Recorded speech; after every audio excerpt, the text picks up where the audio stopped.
Dalam semua jenis olahraga, ada figurnya masing-masing. Atlet atau tim menjadi figur suatu olahraga bukan tanpa alasan. Yang paling jamak adalah karena tim atau atlet tersebut sangat sering menang. Di balap toilet, ada Schumacher. Meskipun gue pribadi nggak pernah suka Schumacher, lebih suka Hakkinen sama Laffite. Di tenis ada Federer, Nadal, Djokovic. Basket ada MJ dan LeBron. Sepak bola ada Messi.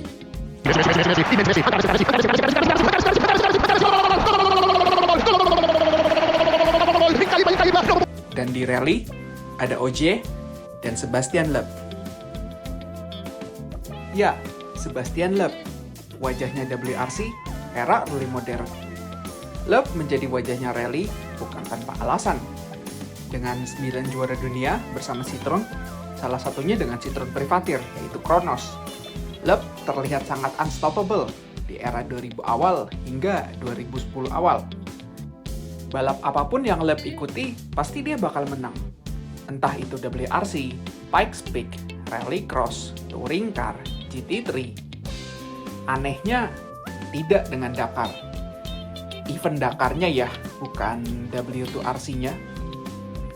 Dari 9 kali start Dakar, Loeb hanya 3 kali menjadi runner-up dan belum pernah menang sama sekali.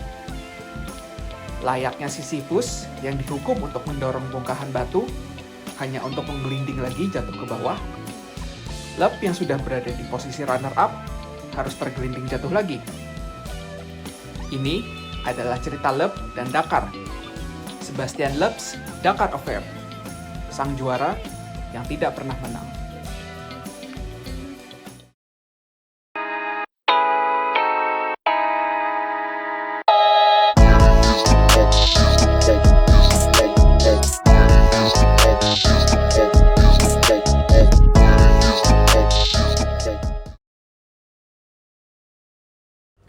Edisi ke-38 Rally Dakar diadakan pada Januari 2016, bertempat di benua Amerika Selatan.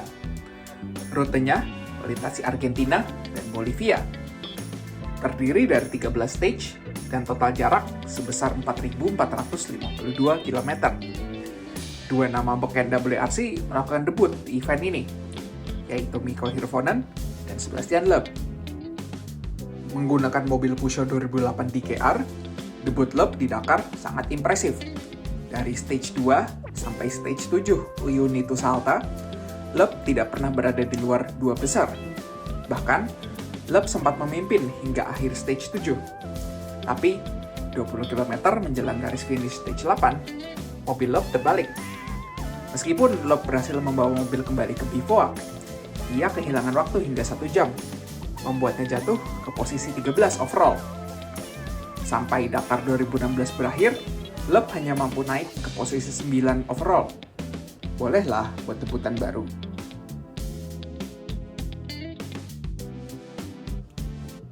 Dakar 2017 masih berlokasi di Amerika Selatan. Namun, kali ini melewati 3 negara, Paraguay, Bolivia, Argentina. Total jaraknya lebih pendek dibanding tahun lalu, hanya 3.628 km.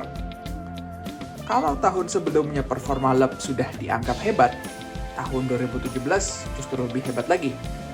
Pertarungan antar 3 pembalap Prancis, yaitu Loeb, Stefan Peter Hansel, dan Cyril Depré. Ketiganya menggunakan mobil yang sama, Peugeot 3008 DKR. Ketika tahun lalu Loeb hanya bisa finish di 9 overall, tahun 2017 Loeb berhasil finish sebagai runner-up. Posisi 2 overall, mengantongi 5 stage win. Loeb hanya terpaut 5 menit 13 detik lebih pelan dari pemenang Dakar, yaitu Peter Hansel. 5 menit. Gila. Balapan 3.600 km, jarak pemenang sama runner-up cuma 5 menit. Ibaratnya, sekali aja itu Peter Hansel nyasar, Loeb bisa menang Dakar. Dakar 2018 kembali diadakan di 3 negara, Peru, Bolivia, Argentina. Ketika di 2016 finish di posisi 9, lalu 2017 jadi runner-up, Dakar 2018 harusnya bisa dong menang. Iya nggak? Ternyata nggak. Baru jalan 3 km di stage 1, mobilnya Loeb mengalami masalah. di bagian rem. Rem pedal dan rem tangan tidak berfungsi, sehingga Loeb harus ngepot dan sideway jika ingin mengurangi kecepatan dan mengurangi momentum. Loeb kehilangan 5 menit dan harus jatuh ke posisi 27 overall. Di stage 2, pisco ke pisco, ajaib. Dengan rem yang sudah diperbaiki, Loeb terbang di stage ini. Menjadi pembalap ketiga tercepat, Loeb meroket, dia naik 23 posisi, dan sekarang berada di posisi 4 overall. Menang di stage 4, Loeb berhasil naik ke P2 overall. Namun, pada stage 5, San Juan de Marcona ke Arequipa, baru berjalan 5 km, Loeb jatuh ke lubang. Loeb dan co-driver Daniel Elena jatuh ke lubang yang tidak terlihat. Mendarat lumayan keras dan mobil tersangkut di lubang. Meski pada akhirnya, mobil Loeb dan Elena dapat keluar dari lubang setelah dibantu oleh Edward Nikolaev dari tim Kamaz yang balap di kategori truk. Loeb memutuskan untuk tidak melanjutkan balap. Heavy landing tadi mengakibatkan cedera pada tulang belakang Daniel Elena. Setelah sempat jadi runner-up di 2017, Loeb harus tergelincir dan memulai lagi dari awal.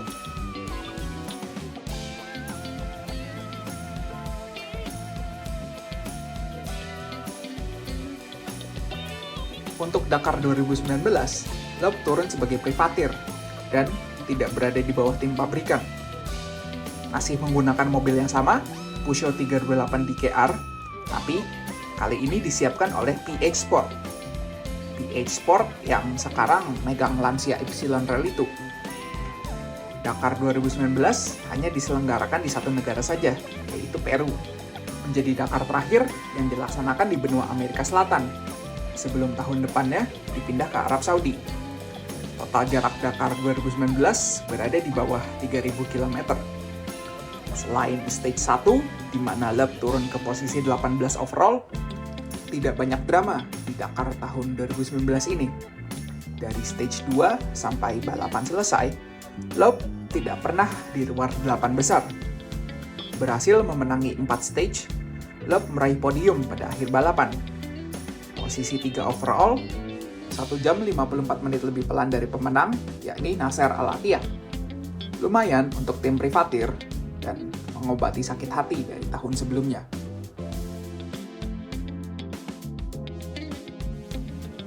Absen di tahun 2020, Loeb kembali ke arena Dakar di tahun 2021.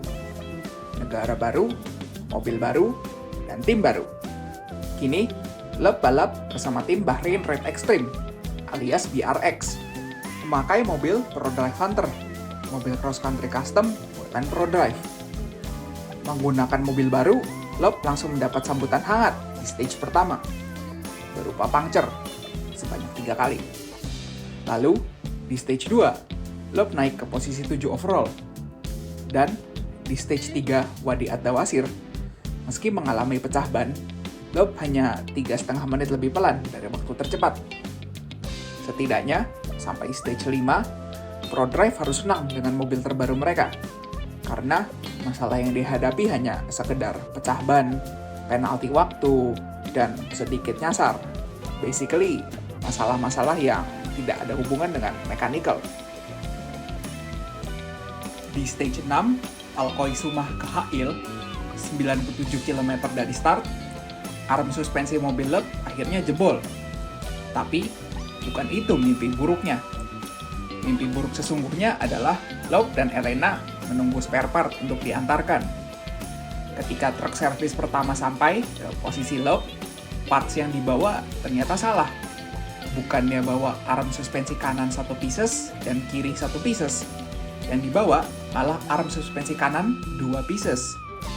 Terpaksa menunggu truk servis nomor 2, Loeb dan Elena terdampar di gurun pasir. Kurang lebih selama 8 jam. Ironinya, harus nunggu spare part sampai 8 jam, tapi untuk masang partsnya sendiri cuma makan waktu 20 menit. Dengan hasil yang hancur seperti ini, Loeb menjadikan Dakar 2021 sebagai momen testing mobil saja. Ditambah, dengan bearing rusak di stage 7 dan telat hingga 2 jam untuk mencapai garis finish, Loeb memutuskan untuk retire dari event, meminta tim untuk fokus kepada mobil yang masih sehat, milik Nani Roma. Dakar 2021 juga jadi event Dakar terakhir bagi co-driver Daniel Elena. Event terakhir Daniel Elena ada di rally lokal di Mont Blanc. Daniel Elena sendiri sudah menemani Loeb sebagai co-driver selama 23 tahun. Loeb datang ke Dakar 2022 dengan misi comeback, dengan total jarak stage sejauh 4.127 km. Sudah tidak ada lagi kalimat text time kita kasih paham. Loeb langsung kasih paham dari stage 1. Kedua tercepat di stage 1, Hail ke Hail. Dan menjadi yang tercepat di stage 2, Hail ke Alcoisema. Meskipun mengalami masalah di stage 3, mobilnya Loeb cuma bisa jalan dengan 2 penggerak alias two-wheel drive. Loeb cuma hilang 33 menit dari pemenang stage. Hilang waktu setengah jam, Loeb tetap berada di posisi 2 overall. Loeb sedikit kehilangan arah di stage 6. Ia harus rela kehilangan 15 menit. Tapi, ya lebih baiklah dibanding tahun 2021. In the end, Loeb menyelesaikan Dakar 2022 sebagai runner-up lagi. 27 menit 46 detik lebih pelan dari pemenang event, Nasser Al-Attiyah. Yang impresif adalah, Loeb tidak pernah berada di luar 3 besar, dari stage pertama sampai stage terakhir. Meski mengalami problem di stage 3, nyasar di stage 6, dan kena penalti 5 menit di stage 11. Selama gue nyari-nyari informasi soal Loeb dan karir dia di Dakar, satu hal yang gue notice dari Loeb adalah dia pasti selalu kena masalah di stage awal. Entah itu mechanical, nyasar, atau pecah ban. Kenapa gue bilang demikian? Karena ya terjadi lagi di Dakar 2023. Stage 2, Sikem ke Al-Ula, mobil Loeb pecah ban lagi setelah melewati bukit bongkahan batu, mengakibatkan ia lebih pelan 1 jam 26 menit dari pemenang stage. Dengan gaya khas Sebastian Loeb, late game dia bantai, naik ke posisi 14 overall setelah menang stage 4. Lalu di akhir stage 7, Loeb sudah berada di posisi 5 besar. Dari stage 2 sampai stage 7, Loeb berhasil naik 21 posisi. Recover 21 posisi belum ada apa-apanya bagi sang raja. Dengan nonchalannya, Loeb menang di stage 8, stage 9, stage 10, stage 11, stage 12, dan stage 13. 6 stage berturut-turut dia libas. Loeb harus puas menyelesaikan Dakar 2023 dengan posisi runner-up lagi, 1 jam 20 menit lebih pelan dari Nasser Al-Attiyah. King-nya rally pun masih belum bisa ngalahin King-nya gurun pasir. Dakar 2024 menjadi tahun terakhir ProDrive menggunakan mobil custom mereka. Sebuah last dance bagi ProDrive Hunter. Begitu Dakar mulai, seperti biasa, Loeb pecah ban di stage 1, Al-Ula ke Al-Henafiyah. Lalu pecah ban lagi di stage 3, Ad-Dawadimi ke Al-Salamiyah. Di stage 5, Al-Hufuf ke Syaibah, Loeb diberi penalti sebesar 15 menit karena ada checkpoint yang kelewatan, dan Loeb jatuh ke posisi 9 overall. Di stage marathon, yaitu stage 6, Loeb akhirnya locked in, menang di stage 6, dan perlahan recover posisi. Sampai pada akhirnya, di stage terakhir, Loeb finish di posisi 3 overall, 1 jam 29 menit lebih pelan dari pemenang event, Carlos Sainz, El Matador. Hasil yang tidak terlalu mengecewakan, mengingat Loeb terkena tsunami penalti, dan total penaltinya sebanyak 21 menit.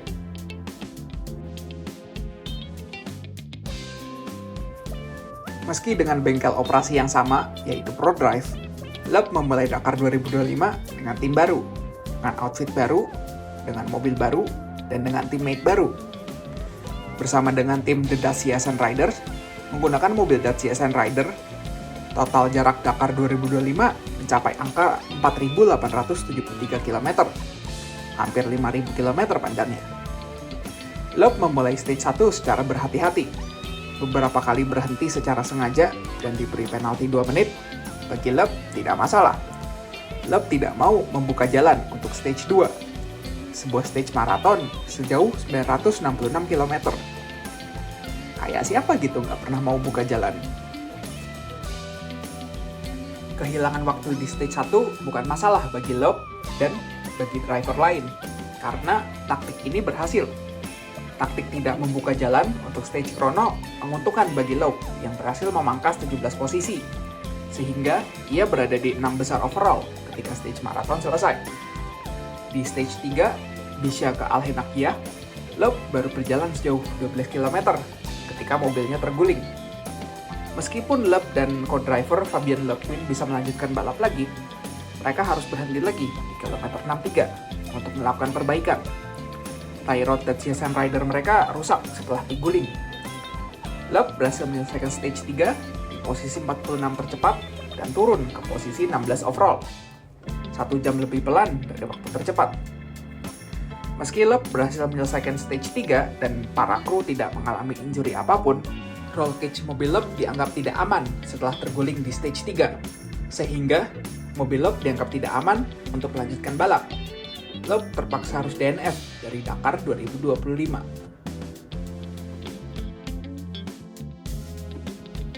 Dakar 2026 menandai Dakar nomor 10 yang diikuti Loeb. 10 kali partisipasi Loeb telah menghasilkan 3 kali DNF, 1 kali P9, 2 kali P3, 3 kali runner-up, dan belum pernah menang sama sekali. 3 kali kalah, belum pernah menang. Sampai tulisan ini diketik, Loeb baru saja menyelesaikan stage 5 chrono, berada di posisi 8 overall, dan 17 menit lebih pelan dari pemimpin rally, Henk Lategan. Akankah Loeb berhasil memutus kutukan Dakarnya? We'll never know. Menurut kalian, siapa yang bakal menang Dakar tahun ini? Bisa nggak kira-kira Loeb menang? Atau malah nama baru, kayak Henk Lategan, Seth Quintero, Toby Price, atau Mitch Guthrie? Atau malah itu-itu lagi pemenangnya, El Matador atau King Nasser? Tulis di kolom komen. Sorry banget, video lama dirilis soalnya laptop gue mau cut jir. Anyway, kalau kalian suka video kayak gini, jangan lupa like, subrek, dan komen. MU Tim Dungu. Goodbye.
saya akan kembali ke kota saya, Solo, sebagai rakyat biasa.